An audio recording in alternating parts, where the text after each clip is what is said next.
안녕하세요. 연애버릇 80가지 달코치입니다. 반갑습니다. 자기애성 성격과 회피성 성격의 유사한 부분, 또 그 차이에 대한 내용을 말씀을 드릴 텐데, 먼저 영상을 통해서 나 자신을 한번 돌아볼 수 있는 기회로 삼아 주셨으면 합니다. 네, 해당 사항 몇 가지만으로 상대를 평가하거나 진단하기보다는 나 자신이 혹여라도 다른 사람에게 어떤 고통을 준 적은 없었는지, 어떤 피해를 준 적은 없었는지 한번 돌아볼 수 있는 그런 시간이 되었으면 해요. 자기애적 성격의 특성부터 말씀을 드릴게요. 내현적인 자기애와 외현적인 자기애로 나눌 수가 있어요. 먼저 외현적 자기애는 자기 과시, 자기 과대 평가, 그런 걸로 인해서 오만하고 아나무인적인 그런 행동을 보입니다. 다른 사람은 나를 좀 칭찬해줘야 되고, 나를 좀 떠받들어줘야 되고, 내가 좀 시키는 대로 다 따라줘야 된다라는 것에 대한 생각이 강한 분들이에요. 그래서 다른 사람은 나의 욕구를 충족시켜줘야 되는 존재다라는 생각을 갖고 있죠, 이분들은. 내현적인 자기애 같은 경우에는 다른 사람의 어떤 그런 그 평가 이런 거에 상당히 민감합니다. 그래서 좀 전전긍긍하는 그런 모습을 보여요. 그래서 스스로가 좀 자신을 낮추고 좀 드러내지 않으려고 하는, 그러면서도 상대에 대해서 상당히 좀 주목하고 좀 그런 거에 대한 눈치를 보고 살피는 그런 모습을 보입니다. 그러면서도 상대는 나를 좀 무조건 수용해줘야 된다, 나를 좀 좋아해줘야 된다라는 생각을 강하게 갖고 있습니다. 공통점이라고 한다면 좀 공감 능력이 부족하다, 그리고 행동에 대한 통찰력이 좀 부족하다라는 건데, 본인이 한 행동에 대해서 잘 몰라요, 이분들은.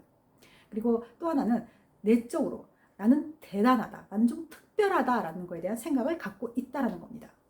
그래서 좀 어느 쪽에 내가 좀 더 치중되어져 있느냐에 따라서 좀 세분화시킬 수가 있어요. 네 가지로 나눠본다면, 첫째는 무절제형 자기애, 두 번째는 보상형 자기애, 세 번째는 지성형 자기애, 네 번째는 육체형 자기애로 나눌 수가 있습니다. 무절제형 자기애, 이 부분은 대인에 대해서 어떤 인격적인 존중 이런 게 안 되시는 분들이에요. 그래서 좀 다른 사람을 속이고 이렇게 이용하고 협박하고 그런 거에 있어서 이분들은 또 죄책감도 없습니다. 우리가 언론에서 보면 그 갑질 논란으로 이렇게 오르내리시는 분들이 있죠. 이분들은 이제 무절제한 자기애로 볼 수가 있어요. 그래서 반사회적 성격 특성도 함께 가지고 있습니다. 그리고 두 번째, 보상형 자기애 같은 경우에는 자기 자신에 대한 어떤 열등의식이 상당히 강한 분들이에요. 나는 좀 부족해라는 거에 대한 게 있기 때문에 이분들은 그걸 메우기 위해서 그런 걸 충족시켜줄 수 있는 대상, 즉 나를 인정해주고 좀 관심을 가져주는 그런 대상을 찾아서 이분들은 끊임없이 좀 헤매시는 분들입니다. 그러다 보니까 나 자신이 갖고 있는 그런 수치감 이런 것 때문에 좀 연극적인 그런 그 모습을 또 많이 보이시죠. 세 번째, 지성형. 이분들은 앞서 말씀드린 보상형하고는 좀 다른 모습이에요. 그래서 자기 자신이 너무 독특하고 너무 대단하고 너무 특별한 거예요, 이분들은. 근데 그러한 믿음, 그런 확신이 이분들은 흔들림이 없어요. 그래서 다른 사람이 나를 어떤 비난한다 하더라도 이분들은 거기에 대해서 개의치 않습니다. 그리고 나는 좀 항상 1등 해야 되고, 나는 항상 최고여야 된다는 생각을 강하게 가지고 있죠. 그러다 보니까 본인이 어떤 그런 성공하기 위해서 노력을 하고 하는 모습을 보이죠. 어린 시절을 보게 되면은 어떤 재능이나 능력에 있어서 좀 이렇게 인정받았던 경험이 있다든지, 또는 뭐 지금 현재 사회적으로 좀 이렇게 성공한 그런 위치에 있다든지 하는 분들이 좀 있으시죠. 그래서 이분들 같은 경우에는 그 본인보다 좀 지위가 낮거나 본인보다 좀 못하다라고 생각하는 그런 대상에게는 좀 함부로 막대하는 그런 또 모습을 보입니다. 네 번째, 육체형 자기, 감이 오지 않으세요, 이분들은? 얼마 전에 그 연예인이 어떤 그런 그 엄청난 사고를 터뜨린 적이 있었는데, 바로 본인의 그런 외모만 믿고 자신이 있는 거죠. 그걸 가지고 이용해서 상대의 어떤 그런 그 마음을 이용하거나 또는 뭐 착취하는 그런 모습을 보이는 건데, 바로 그러한 부분이에요. 그래서 이분들은 비양심적이고 비도덕적인 그런 행동을 꺼리낌없이 합니다. 이제 그런 분들을 육체형 자기애라고 볼 수가 있죠. 자, 여기에서 회피성 성격과 자기애적 성격의 유사한 부분 봤을 때 내현적 자기애와 유사하다라는 느낌 아마 가지셨을 거예요. 자, 다시 한번 제가 말씀드리자면, 이들에게 갖고 있는 특징, 다른 사람의 눈치를 많이 본다라는 거죠. 그리고 평가받는 것에 대한 두려움이 있고, 그리고 또 하나는 좀 불리한 상황에 있어서는 자신을 노출시키지 않으려고 해요. 그 상황을 좀 회피하려는 그런 모습도 보입니다.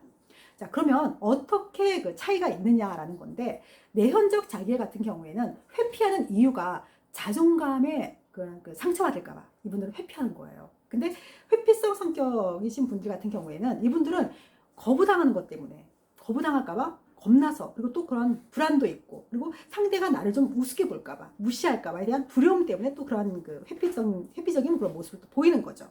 그런 차이가 있습니다.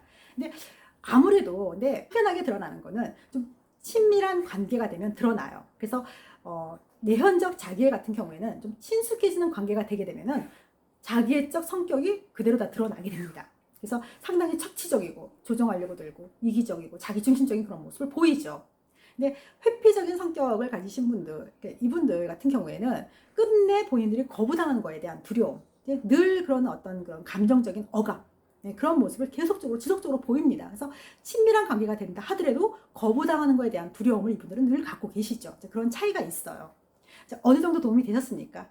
다음 영상에서는 내현적 자기애와 회피적 성격이 병합해서 갖고 있을 때 나타나는 연애 모습에 대해서 제가 사례와 예를 가지고 영상을 올리도록 하겠습니다. 그리고 제가 매주 금요일 오후 10시에 실시간 방송을 진행을 하고 있어요. 그래서 혹시라도 궁금한 점이 있다거나 또 고민이 있으신 분들은 그 시간에 함께 참여를 하셔서 생각을 나눌 수 있는 그런 시간에 도움이 좀 되셨으면 합니다. 자, 이번 영상 마무리 짓도록 하고요. 다음 영상에서 뵙도록 할게요. 끝까지 들어주셔서 감사합니다.